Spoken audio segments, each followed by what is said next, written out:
Hindi nakalusot sa mga operatiba ng South Cotabato PNP ang isang street-level individual matapos itong maaresto sa ikinasang buy-bust operation na nagresulta sa pagkakasamsam ng hinihinalang shabu. Patrolwoman Emelu Pedroso, ibalita mo.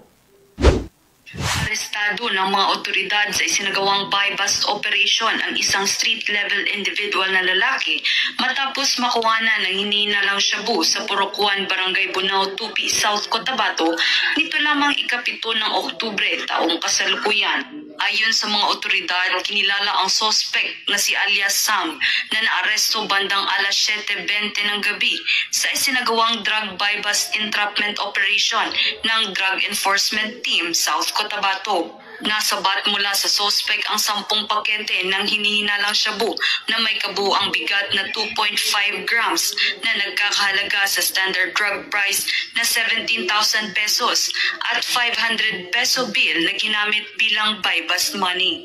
Nahaharap sa kasong paglabag sa Section 5 at 11 na Republic Act 9165 o Comprehensive Dangerous Drugs Act of 2002. Bansang pulisya katuwang ang iba't ibang ahensya ng pamahalaan ay patuloy sa pagpapaigting ng kanilang kampanya kontra iligal na droga alinsunod sa programang Bagong Pilipinas na magkaisa na labanan ang mga sindikato ng droga sa pamamagitan ng pagpigil sa kanilang iligal na aktibidad at pagbuwag sa kanilang mga operasyon.